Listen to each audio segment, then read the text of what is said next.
되게 심리학 카페 오랜만에 돌아온 것 같네요. 한 자주 달 할 반 수 있도록 제가 쉬었나요? 노력하도록 하겠습니다. 그 사이에 몸과 마음이 평안하게 좀 돼가지고 좀 쉴만했는데 다시 또 돌아왔네요. 그래서 또 어제 애를 하나 놓고 왔네요. 제가 이제 벌써 보니까 애를 꽤 낳았어요. 한 14번 놓은 것 같은데. 그래요? 작년 3월부터 했나? 작년 2월부터 했나 그랬더라고요. 거의 월 한 개씩 했으니까.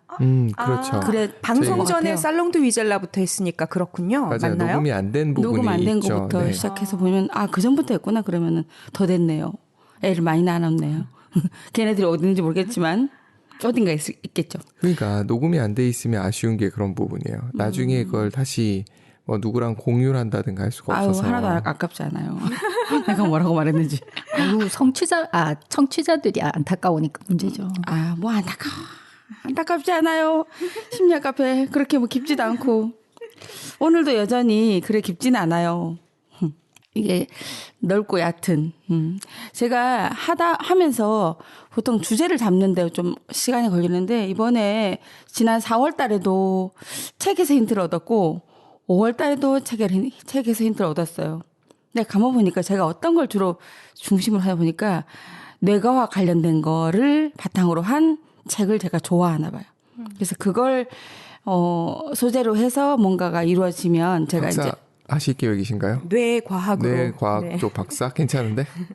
그건 아니고 그거를 이제 못다한 미련이 있나 봐요. 제가 석사를 그쪽으로 하려다가 돈이 안 돼. 뇌과학은. 특히 심리학계에서는 뭐 이제 의학계에서는 신경정신과라든지 뭐 있지만 심리학계에서는 그렇게 이렇게 인지심리학자보다 오히려 뇌신경과학은 사실 오라는 데가 없어요. 미대덕님이 한 20년에 30년만 젊었으면 갈 데 많아요. 요즘 굉장히 각광받고 있어요. 그렇죠. 지금은 차라리 갈 데가 좀 있었을 것 같아요. 그때 제가 99년도 입학했나? 그때는 들어가려고 했었는데 졸업생들 보니까 그냥 그 랩에 다 앉아 있어. 척척 쌓여가지고 교수님하고 계속 쌓여가지고 교수님은 그냥 논문 쓰는 걸 되게 즐기시는 분이에요. 심심해서 계속 논문을 쓰시는 분이에요. 진짜 지금 학문을 국내에서도 좋아하시네요. 그때 37세였어. 그때 나이가 유학하고 들어와서 바로 들어오셨는데 국내에서 그렇게 이제 전두엽 쪽으로 공부하신 분이 3분밖에 없었거든요. 지금도 뭐 논문 늘 쓰시면서 전혀 유명하진 않더라고. 혼자 계속 랩에서 혼자 계속 쓰시나 봐요. 여전히. 그때 그 교수님 때문에 그랬나 어쨌나. 근데 그냥 제가 좋아했던 것 같아요. 보니까 생물이랑 과학이랑 합쳐진 거. 네. 그래서 오늘 이 얘기 나눌 책은 뭐냐면 다들 좀 많이 아실 듯한 20대들이 많이 읽으셨던 것 같은데 그 SF 과학소설 중단편에 2017년에 가작과 대상을 2개나 동시에 받은 관내 분실과 우리가 빛의 속도로 갈 수 없다면 상을 늘 받은. 얘기하시는 그. 네, 제가 SF 소설은 잘 읽지도 않고 보지도 않는데 이분이 쓰신 책은 제가 처음 읽었는데 제가 다 재밌더라고요. 그게 주로 바탕이 이제 그 미래에 대한 얘기와 우주에 대한 얘기와 뇌과학에 대한 얘기가 섞여져 있어요. 테드 창하고 비교해 본다면 어떠세요? 읽기 쉬워요. 테드 테드 창은 창보다. 읽기 어려워요. 얼마 전에 극한 직업 보니까 거기도 테드 창이 나오더라고. 테드 창은 제가 모르겠어요. 제가 당신 인생의 이야기 읽었었잖아요. 읽기도 어렵지만 그 난이도가 훨씬 높은 것 같아요. 제가 읽었을 때는. 더 상상이 따라가기가 힘들더라고요. 근데 이제 김초엽 작가 같은 경우는 그래도 읽으면 SF인데 베이스가 좀 따뜻한 인간애가 주로 바탕이 되어 있어서 그리고 한글이잖아요. 그래서 읽기가 좀 쉽고. 영문으로 읽으셨어요? 테드 창 소설을? 왜 이러세요? 번역본 다르잖아요, 느낌이. 번역이 느낌이 다르잖아요. 진짜 아까부터 약간 어그로 유머한 거 문 좀 아세요? 열어주세요. 창문 좀 열어주세요. 던져버리게. 여기 3층이라 뛰어내려 봐야 뭐. 네. 그래서 그 안에 있는 작품들 중에서 공생가설이라는 작품을 제가 2번 정도 읽고 이거 영유아 정신세계 얘기하면 좋겠다 싶어서 우리가 보통 0에서 7세 사이에 정신세계 얘기는 별로 안 하거든요. 왜냐면 기억이 나지도 않고 그쵸. 그리고 연구도 많이 하긴 하지만 늘 가설이고 물론 모두가 그렇겠지만 그게 이제 신생아 대상으로 하기 때문에 연구에 한계가 있어요. 신생아들 중심으로 해야 되기 때문에. 그래서 이 공생 가설을 보고 약간 믿고 싶은 저는 어제 이 단편이라 그런지 어제 이제 한 3번쯤 읽었어요. 점점 믿어지는 거지. 믿고 싶다가 믿어지면서 맞는 것 같은 거야. 이걸 전하러 다녀야 되겠다. 저런. 전도사 이렇게 되는 이제 겁니까? 미쳐가는 거죠. 트렌디 칼라님이 그 책은 되게 잘 넘어갔다고. 그리고 뭐가 두 자래요? 뭐가 두 이름이 자라는 두 거지? 자가 있어요. 이름이 두 자가 있어요? 이름이 2자가 있나? 뭐였지? 제목 말씀하시는 건가? 하여튼. 주인공 이름 얘기하나 봐요. 주인공은 여기 류드밀라 마르코프라는 여자아이거든요. 지금 이거는 스포일 다 할 거예요. 왜냐면 오늘 이야기를 뒤에 정신세계 얘기를 해야 되기 때문에 스포일을 할 거니까 혹시 얘기를 안 듣고 싶으신 분들은 이쯤에서 그만 카페를. 네. 그 책 처음에 나오는 그 보육원에 있는 여자아이가 있어요. 류드밀라 마리코프라는 여자아이인데 이 여자아이는 보육원에서 계속 그곳이란 얘기를 계속해요. 그래서 선생님들이 그곳에 대해서 같이 호응해주지 않으면 되게 슬퍼하고 자기 얘기를 들어주지 않는 것에 대해서 힘들어하고 괴로워하고 이런 아이였거든요. 그래서 그 아이가 이제 한 5세, 6세부터 시작해서 색채를 그릴 수 있을 때부터 시작해서 어떤 그림을 이제 그리는데 그 형체가 불분명하기도 했지만 점점 자라면서 형태가 분명한 어떤 세계를 그리는 거예요. 그 아이 머릿속에 있는 세계는 되게 오묘하고 그 몽환적이고 우리가 흔히 설명할 수 없는 그런 색감으로 나타내는 거죠. 그래서 근데 그 류드밀라의 작품을 보는 사람들은 무언가 높은 곳에서 온 것이고 아주 오래되고 아득한 것 그리고 어떤 곳에서 떠나온 어떤 그런 장소를 떠올리게 한다. 그리고 사람들은 본인들이 왜 우는지 모르지만 그 그림을 보면서 울어요. 그리고 이제 그러면서 류드밀라가 크면서 어떤 단체에 지원받으면서 애가 성인이 되면서 점점 그 세계를 구체적으로 선명하게 그리기 시작하고 때때로는 이제 수치랑 어떤 질량, 무게, 어떤 지름 이런 것까지 다 나타내는 거예요. 그러니까 어떤 행성을 나타내기 시작하는 거예요. 점점 선명해지는 거죠. 그래서 사람들은 그 류드밀라의 뚜렷한 그 행성을 보면서 같이 그 세계를 그리워하고 그리고 결코 찾아낼 수도 없고 도달할 수도 없고 그렇지만 상상하는 것만으로도 사람들이 위안을 받는 거예요. 그 그림을 보면서. 그러면서 전 세계에 퍼져나가면서 이 류드밀라가 되게 유명해진 거죠. 그런데 이제 마지막에 죽기 전에 제목을 나를 떠나지 말아요라는 작품으로 연작을 그려서 계속 이제 뭔가를 나타내는 이때는 이 작품에는 그림의 어떤 형체가 없고 그 강렬한 색감과 추상적이면서도 어떤 쓸쓸한 느낌의 뉘앙스를 나타내는 그림을 계속 그리는 거예요. 그게 어떤 내면의 심정을 누군가에게 알리는 듯한 색감을 그림에 나타내는 거예요. 그래서 저도 그림을 잘 모르지만 그냥 막연하게 계속 글을 읽으면서 생각을 해보니까 되게 어떤 느낌이 오는 것 같은 거예요. 그래서 이 류드밀라라는 어린 아이의 그림을 가지고 이제 앞부분에 설명을 하고 있었어요. 그리고 이제 장면이 넘어가서 이제 뇌 해석 연구소 장면이 나와요. 거기에 윤수빈하고 한나라는 이제 사람이 나오거든요. 여기 앉아 계시는 분들은 잠시 보시면 저 왼쪽이 그 류드밀라 제가 가장 흡사하게 설명된 걸 찾아왔어요.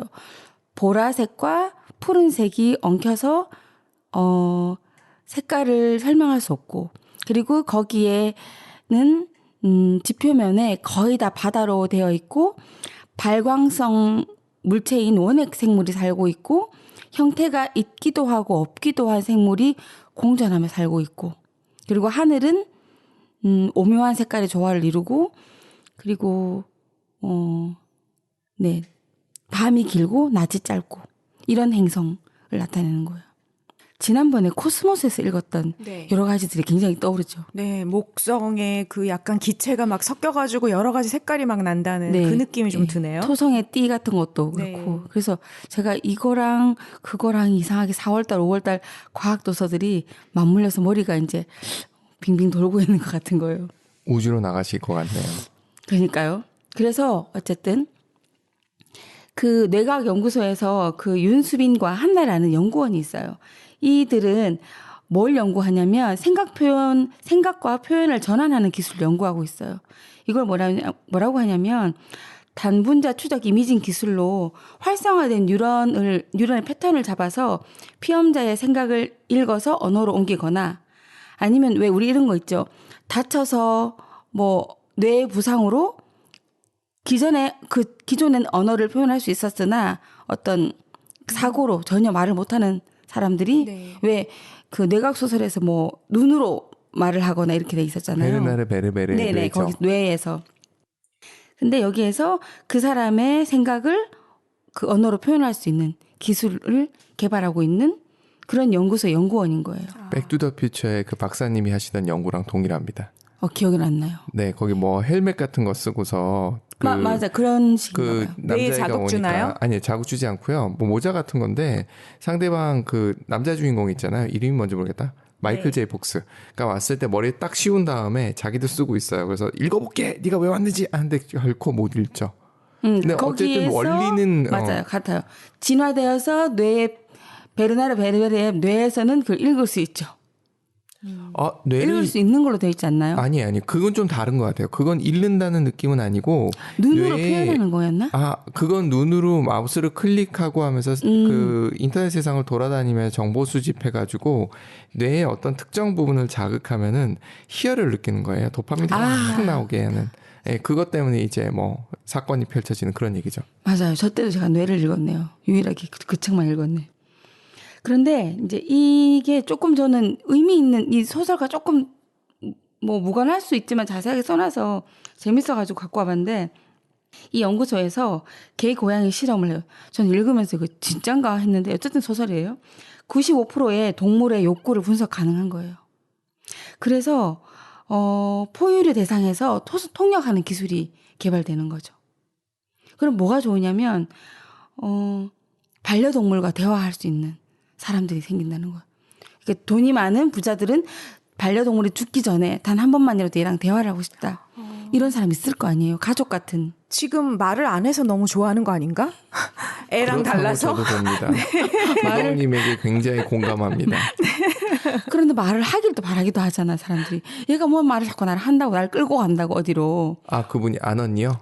뭘 말하고 싶다. 옆집에 있는 아줌마가 뭘 갖고 왔다는 둥, 새로 누가 사람이 왔다는 둥, 자꾸 보자는 둥 하면서 계속 주인을 끌고 간다고. 뭐 말을 해, 말을. 이러면서 대화가 되겠어요. 그래서 이게 더 나아가서는 종과 종을 잇는 범용 통역기로 개발된다는 거죠. 이건 좀 이상한 것 같아. 내가 그럼 메뚜기 소리도 듣고 삼새 소리도 듣고 좀 피곤할 것 같기도 한데. 근데 그게 그런 상상들이 여기저기 많이 나오는 게 아바타 영화에서도 보면 네, 맞아요. 거기서 마찬가지로 그 뭐 머리카락 끝 같은 거랑 이렇게 서로 연결하면 맞아요. 이게 물리면서 서로 정보를 교환하면서 대화가 되잖아요. 맞아요. 그러니까 이제 그게 이제 사람끼리면 머리카락 괜찮지만 내 머리에 앉은 모기가 나한테 뭐 얘기를 하면 들리면 굉장히 피곤할 것 같은데 이건 조금 그러네요. 어쨌든 이렇게 통역기로 발전할 가능성이 있겠다. 재밌는 이야기인 것 같더라고요. 그리고 얘가 인간에게 적용될 때 어떤 심상을 떠올린 후에 단문장으로 변환 가능하다고. 이게 거의 이 소설 속에서는 한 80% 이상 가능하다고 이렇게 구현되고 있다고 얘기가 나와 있더라고요. 그리고 신생아의 울음소리를 분석 가능한 거죠. 그러면 아이를 처음 낳아서 엄마 아빠들이 우왕좌왕하고 쩔쩔맬 때 이 분석기가 있어주면 지금은 뭐 날 재워줘. 지금 응가했어. 아니면 안아. 나가자. 이렇게 얘기를 알아들을 수 있잖아요. 그래서 보육 로봇 개발에 중대한 자료가 된다고 될 수 있다고 이제 연구 중이다 하고 이제 책에서는 그렇게 나와 있어요. 약간 거기에 모르겠어요. 묘사를 어떻게 했는지 모르겠는데 모순 아닌 모순이라고 생각되는 게 언어라는 것이 뭔가 추상화하고 하는 과정에서 만들어지는 거잖아요. 근데 예를 들어 영유아 같은 경우는 언어 자체가 존재하지 않고 감정은 존재하겠죠. 그래서 감정은 읽어드릴 수 있을지 몰라도 그걸 언어로 표현한다는 거는 좀 다른 문제이지 않을까 싶은 생각이 좀 드는데요. 아, 그렇죠. 그게 이제 우리가 문자화되어 있고 도식화되어 있는 사고 체계 우리가 사용할 수 있는 사람들이 이제 표현하는 걸 수단을 우리가 언어라고 하잖아요. 근데 아마 여기서는 언어라고 하는 게 이들이 갖고 있는 욕구를 우리가 알아들 수, 언어를 이용할 수 있는 그 인간이 언어를 사용하지 못하는, 언어란 도구를 사용하지 못하는 종에게, 그러니까 신생아는 그쪽에 해당되는 거죠.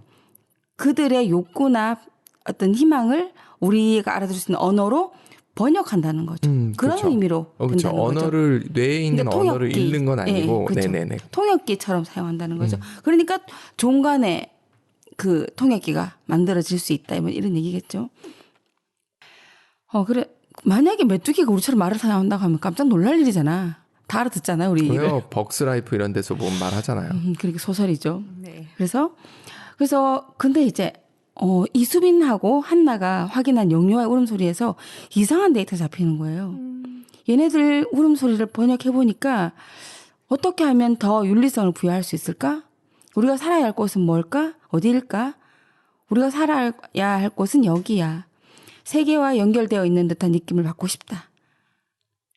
이런 얘기를 애들이 하는 거예요. 이거 칼 융의 집단 무의식이네요. 그런가요? 네. 뭐 그럴 수도 있고. 이미 주어진 인류에게. 그래서 이 아이들이 이런 대화를 하는데 아이들 간 대화를 하는 게 아니고 한 아이의 뇌 속에서 이런 대화가 오고 간다는 거죠. 한 아이의 뇌 속에서 그런 대화가 오고 간다고요? 네. 혼자서 질문하고 답하고 있는 네. 상황이다? 그래서 혼자가 아니고 아이의 뇌 속에 여러 개의 존재가 존재한다는 거죠. 양원적 뇌네요. 글쎄, 그 얘기가 아는 아닌 것 거 다 같아요. 나와요, 안 지금. 나옵니다, 지금. 있어 보세요. 그래서 이 이제 아까 그 류드밀라가 그 아까 행성 발견 얘기를 안 했죠. 네. 류드밀라가 살아 있을 때 그 어떤 행성이 발견됐어요. 그 천문 관측소에서 심우주에서 보낸 망원경에서 온 데이터를 읽었는데 말도 안 되는 데이터 나타나는 거예요. 되게 흐릿하고 불명확한 수치가 나타나다가 어느 지점에서 되게 명확하고 명료한 그리고 질량과 무게와 지름이 정확한 데이터가 나타나는 거예요. 그러니까 그 망원경이 그 행성 근처에 가서 그거를 측정하고 얼마 있다가 그 행성이 다른 거랑 부딪혀서 이렇게 폭발한 그 직전에 체크하게 된 거예요. 그래서 그거를 그 지구로 보냈죠. 근데 그 지구로 보냈을 때 계산해보니 류드밀라가 말한 그 수치하고 똑같은 거예요. 그래서 사람들이 이 연구원들은 말도 안 된다. 류드밀라는 그러면 어디에서 온 거냐? 어떻게 그 미래를 기억하냐? 과거를 기억하냐? 어디에서 온 애냐? 뭐 이렇게 이제 그렇게 하여튼 얘기가 됐는데 이 아기들이 그 행성이 발견되던 날 아기들의 반응을 또 녹음해 놓은 데이터가 있나 봐요. 그걸 찾아가지고 분석해보니 그걸 보고 그게 이제 TV에 막 나왔겠죠. 이때 아기들이 우리가 시작된 곳이야. 우리 행성이 보고 싶어. 류드밀라 그리워. 이런 얘기를 애들이 막 하는 거예요. 다 같이. 그래서 아기들의 뇌 속에 독립된 여러 존재가 하나의 뇌 속에 공존해서 의견을 주고받는 거죠. 그래서 그들이 마치 이제 그들이라고 하죠. 여기 소설 속에서는 그 뇌 속에 존재하는 그들, 그 지성적 개체라고 얘기를 하거든요. 그들이 마치 아기 양육자처럼 도덕에 대해서 인간의 삶에 대해서 말하고 있고 아기를 키우고 돌보는 관찰자처럼 아기의 뇌 속에서 함께 존재하는 거예요. 그래서 이들이 아기에게 이제 그래서 우리가 갖고 있는 것은 그들에 대한 어떤 감정, 사랑, 이타심 이런 거에 대해서 아기들에게 가르치다가 3세 정도가 되면 아이들이 실제 언어화가 되잖아요. 지구인들이 쓰는 언어가 되기 시작하면서부터 이들이 서서히 물러나는 거예요.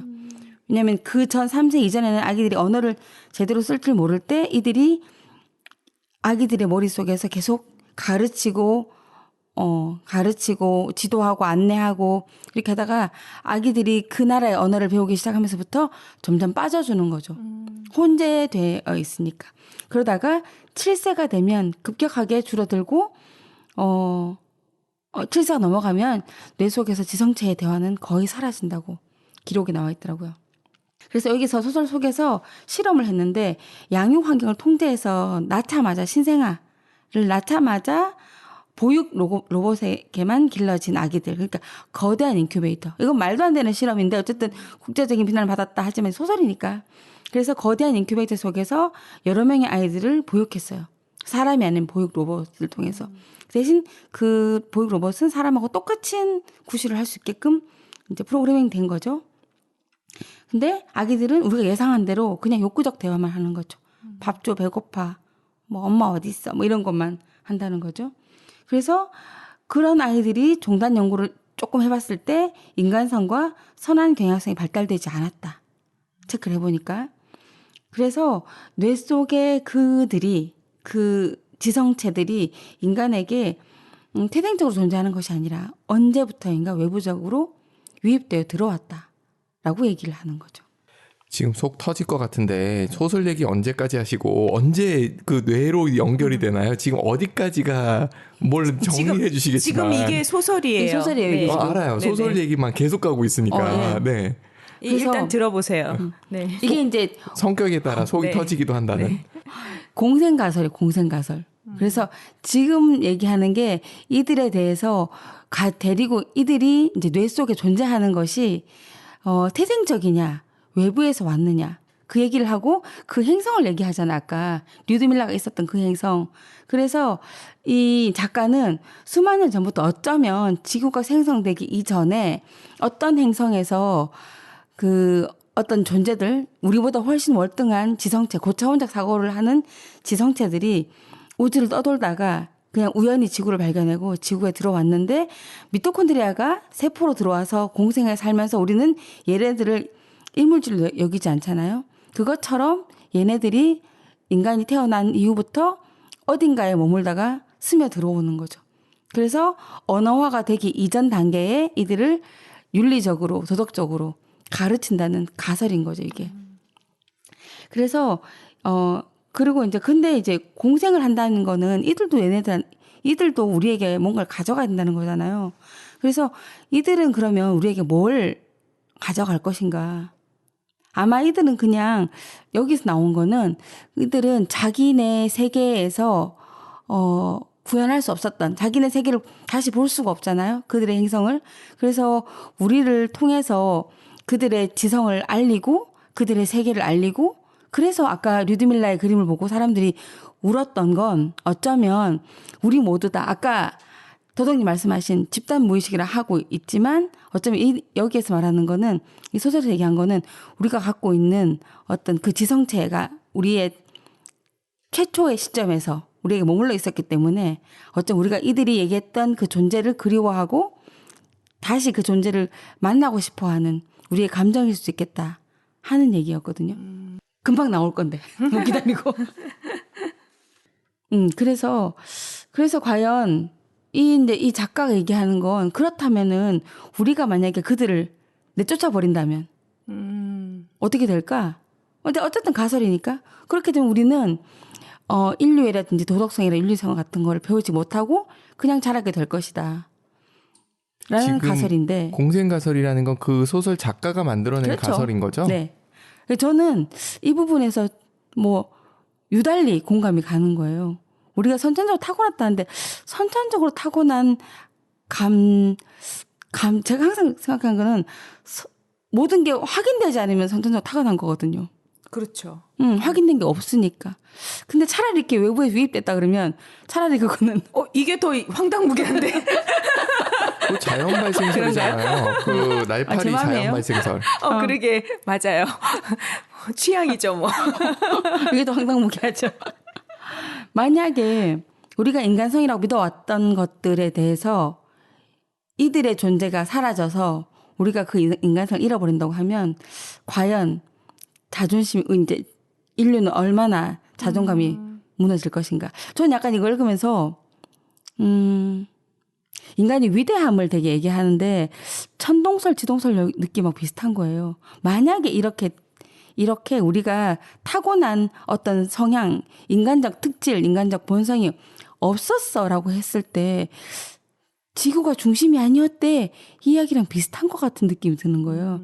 그럼 인간은 완전히 받아들일 수 없고 자존감이 떨어지지 않을까. 그럴 리가 없다. 우리 인간이 얼마나 위대한데 그 많은 개체를 물리치고 우리가 지금 1등이 되었는데. 그게 기독교적 접근인 거예요. 기독교라고 표현하기는 좀 그렇고 그 창조론인 거예요. 의식이 있고 그런 존재에 의해서 만들어졌다라는 창조론을 이야기하시는 건데 저는 꼭 그럴 필요 없다고 생각하거든요. 뇌에서 어떤 상황이 생겼고 어떤 특수한 상황 때문에 그것이 가능해졌기 때문에 그 다음부터 그것이 쭉 흘러왔다라고 봐도 아무런 문제가 없거든요. 이게 취향인 거죠. 그러니까 아까 그게 이제 네. 생득적인 걸 말씀하시는 거잖아요. 그 넘의 가설을 받아들인다는 건 쉽지 않은데 우리가 지금까지는 생득적이라고 모든 것을 알고 있잖아요. 저는 이제 가설이기 때문에 이런 새로운 가설이 왔을 때 만약에 이것이 맞다고 다시 이제 어떤 뭐 연구 논문 같은 나왔을 때 이게 우리는 어떻게 될까? 증명되면 증명되면 우리 무너지는 걸까? 인간의 존엄성은 없어지는 걸까? 우리가 그런 인간이었대. 특질이 없는 사람이었대. 타 개체에 의해서 조정은 아니지만 도움받고 자라왔대. 이렇게 됐을 때 그 자아 존중감? 이게 어떻게 되는 걸까? 하고 생각해 봤어요. 근데 참 신기한 게 늘 그렇지만은 저는 그게 왜 영향을 미치는지 모르겠는 거죠. 그게 생득이면 그렇죠. 어떻고 어디서 왔으면 어떻고 난 난데. 그렇지만 사람들이 천동설을 그렇게 믿어왔고 1000년 이상 믿어왔다잖아요. 그게 나의 바램이 믿음이 되는 거잖아요. 사람들은 맞아요. 나의 바램이란 게 있거든요. 그래서 인간은 태생적으로 자존감이 약하지 않나. 뭔가 붙들고 있어야만 나의 존재를 확인할 수 있지 않을까. 그거는 공감해요. 사람들이 약한 존재라는 거에 대해서 굉장히 공감이 되고 그런데 그거를 그런 식으로 유발하라니 그 해석을 결국은 어떤 스토리를 믿음으로써 해결했다라는 식으로 접근을 하는데 그런 식으로 또 연결이 가능하긴 하죠. 그러니까요. 그렇죠. 우리가 지동설을 처음에는 받아들이지 못하고 그럴 리가 없어 지구가 이렇게 나왔었잖아요. 이것도 하나의 가설이지만 만약에 이게 진실로 된다면 이거 어떻게 되는 거지 하고 생각해봤어요. 되게 재밌어서 생각해봤어요. 저는. 근데 보면 소설이나 영화나 이런 데서 보면 프로메테우스 혹시 아세요? 그 불을 갖다 준. 그 맞고요. 영화 제목 중에 프로메테우스가 있어요. 에어리언을 처음에 만들었던 리들리 스캇이라는 그 감독이 1까지 찍고 2부터는 자기가 의도한 방향과 다르다 해가 다시 찍은 게 프로메테우스예요. 거기 보면 그것도 인간을 외계에 의식 있는 지적 생물체가 와가지고 이렇게 퍼뜨린 걸 DNA 퍼뜨린 걸로 이렇게 묘사를 해요. 이제 무슨 생각이 문득 드느냐 하면 소설이나 이런 데서 그게 훨씬 재밌어. 왜냐면 기존의 가설을 어떻게든 바꿔보는 거니까. 그건 가설을 바꿨다는 느낌보단요. 진화라는 걸 만약에 그게 진리라고 쳤을 때 재미가 없어. 그 한 단계 한 단계 그렇죠. 가는 게 재미가 없어요. 한 땀 한 땀이 지루한가요? 그렇기도 그럴 수도 하고요. 있죠. 생각해보면 그리고 그게 무생물로부터 그러니까 원자로부터 시작해가지고 이렇게 뭔가 우연에 의해서 이렇게 왔다는 게 재미가 없어요. 사실 그것도 가설이긴 하잖아요. 물론 가설이긴 한데 재미없는 가설이란 얘기예요. 그래서 연구하는 사람들 입장에서 봤을 때는 재밌는 가설을 따라가는 게 아니라 가능성이 있는지 그리고 그걸 이제 저번에도 코스모스 얘기할 때 나왔지만 과학적 접근을 통해서 그것을 증명할 수 있는지 이렇게 접근을 하는 건데 흔히 우리가 소설을 쓰거나 영화를 만들 때 그럴 필요는 없거든요. 그건 재밌으면 되거든요. 근데 문제는 뭐에서 생기느냐 하면 일반 대중은 그걸 듣고 거기서 재미있으면 그걸 그냥 사실로 믿어버리는 게 훨씬 흥미롭고 재밌고 땡기거든요. 그럴 수 있죠. 근데 과학적인 접근은 예를 들어 최근에 제가 김상욱 교수의 양자역학 이거 설명하는 거 쭉 들으면서 재미없겠다. 결론은 그거였어요. 재미 진짜 없다 이거. 그렇죠. 이런 생각이 드는 거예요. 그러니까 흥미 유발에서 실패했다. 양자역학은. 그래서 소설이 그 과학을 베이스로 하지 말씀하신 것처럼 재미있으려면 엉뚱한 가설을 끌어다 대야 되거든요. 맞아요. 더 자극적이니까. 그래서 제가 들으면서 굉장히 계속 궁금했던 게 어디까지가 지금까지 어느 정도 그래도 증명이 밝혀진 된 건가? 접근을 했을 때 이 정도까지는 어느 정도 증명이 됐고 이 정도는 지금도 논란의 대상이 되고 있다. 이런 부분이 이제 궁금해지는 거죠. 이 소설은 전혀 소설은 당연히 그렇고 그쵸, 이 전혀. 소설에서 차용한 이론 중에 사용한 이런 중에 전 전혀 모르겠고요. 전혀 없고 제가 네. 이쪽 뇌신경과학을 하진 않았기 때문에. 근데 세상에 사람들은 점진적 발달이 재미없는 거 맞긴 맞아요.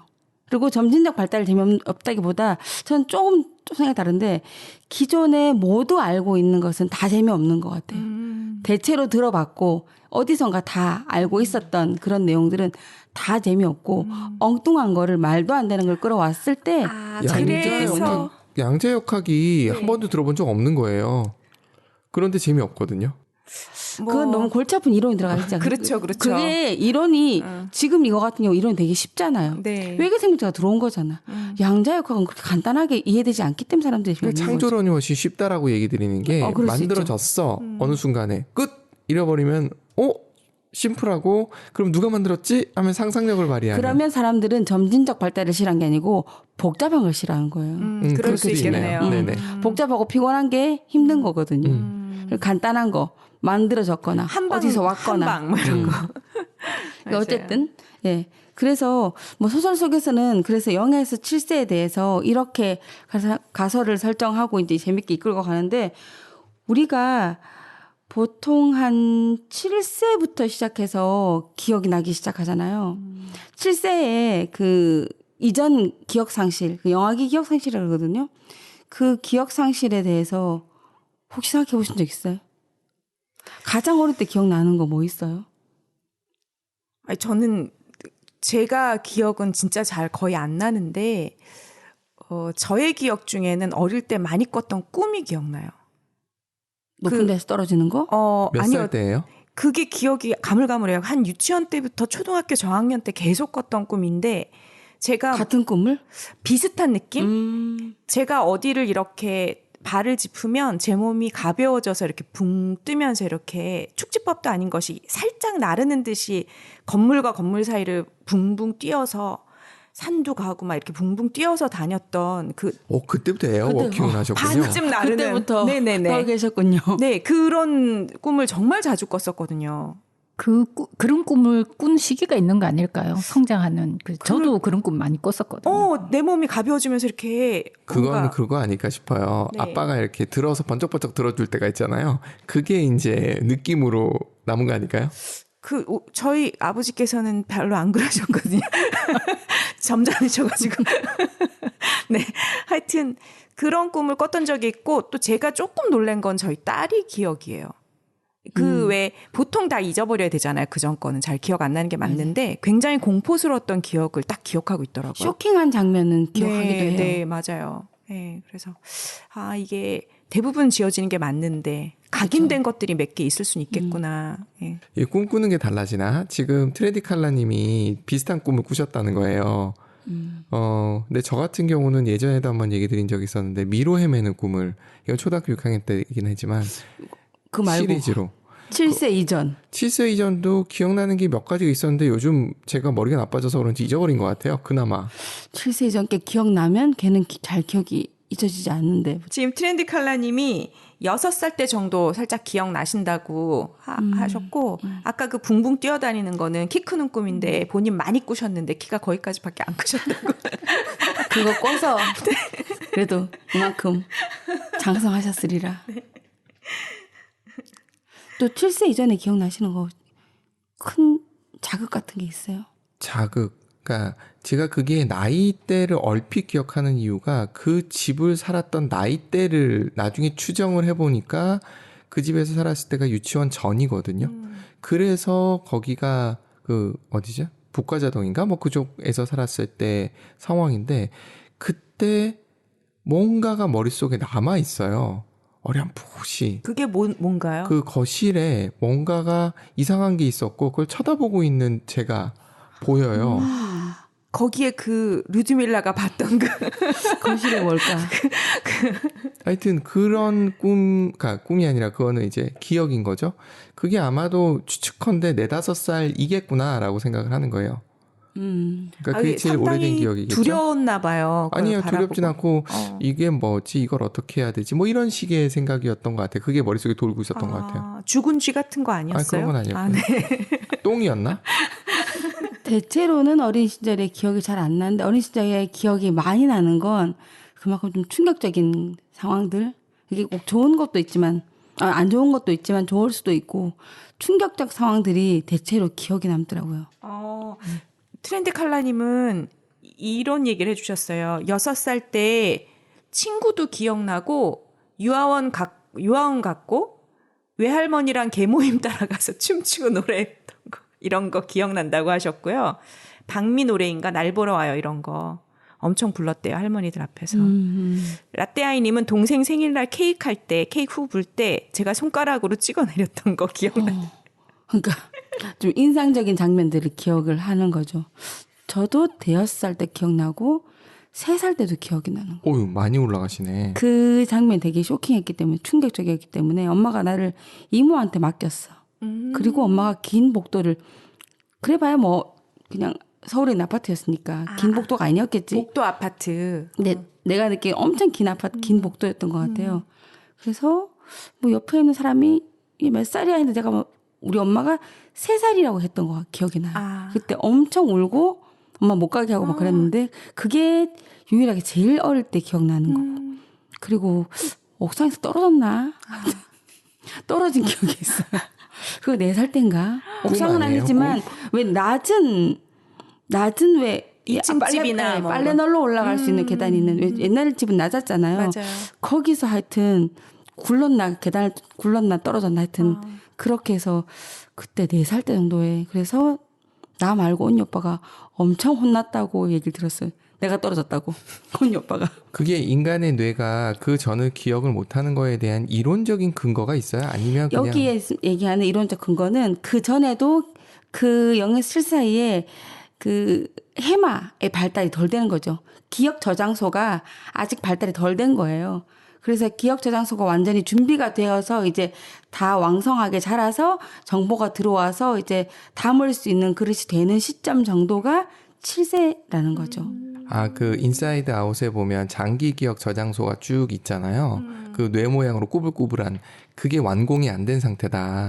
그럴 수 있겠네요. 그렇다고 하는 가설이고 그러나 최근의 연구에서는 그 신경의 폭발적 발달과 그 이전 기억에 메모리되어 있지 않은 것들에 대해서 이렇게 뭔가 실험했을 때 그것도 꼭히 아니다라고 또 얘기를 해요. 그래서 그것도 믿을 수가 없는 거고.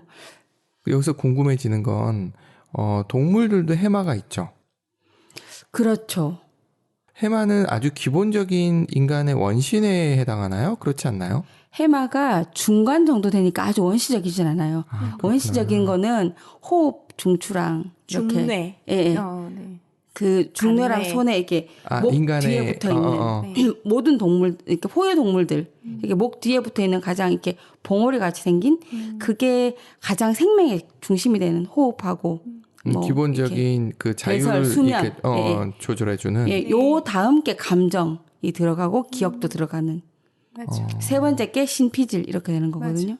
그래서 그 완전 기본이 되는 걸 파충류의 뇌라고 그렇죠. 별명으로 부르더라고요. 네. 그래서 걔네들은 해마가 없겠죠.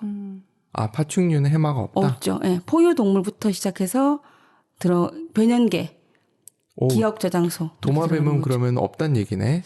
걔네들이 기억을 할까? 하는 것 같은데. 걔네들은 기억이 아니고 가장 원시적인 뇌에서 그 감각적으로 받아들이는 걸 따라서 뭐 찾아가거나 따라가거나 이렇게 하죠. 소리가 나면 피하거나 이러는 거는 그럼 애완동물을 키울 수 없다는 얘기가 돼버리네? 주인이 기억 못한다는. 파충류요? 파충류 네. 뭐 파충류는 잘 모르겠고 네. 어쨌든 네. 우리가 지금 기르고 있는 걔네들은 아기 돼지든 네, 뭐 걔네들 포유류니까 해마가 있다는 거고 기억을 한다는 거니까. 뭐 도마뱀이 꼭 주인을 기억할 수 있을까요? 못할 것 달팽이나 같은데. 물고기 못 기억할 것 같은데요, 주인? 네. 그거 굉장히 궁금해지는데 갑자기. 달팽이한테 물어보세요. 달팽이 네. 기억 못할 못하죠. 걸요. 네. 특히 뭐 물고기는 없죠. 뭐. 물고기를 무시하는 겁니까? 없어 걔네들. 내가 봤을 때 없는 것 같아.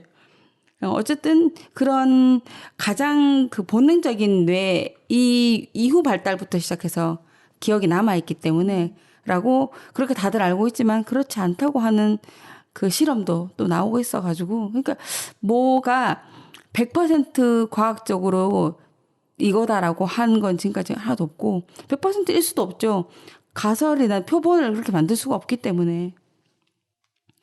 그래서 그 이제 사람들이 아까 제가 얘기를 다 했네요. 류드밀라의 행성 그림 속 행성을 그리워하는 거 그리고 계속 떠나지. 근데 류드밀라는 왜 그 행성을 기억하고 있었냐면 그들 지성적 개체에게 떠나지 말라 나에게 계속 있어 달라 하고 이제 요청을 해서 그 중에 일부가 남아 있었던 거죠. 그래서 그들의 세계를 류드밀라 통해서 그리게 하고 그들도 보고 싶고 그리워하게끔 하고 뭐 그랬던 것 같아요 보니까.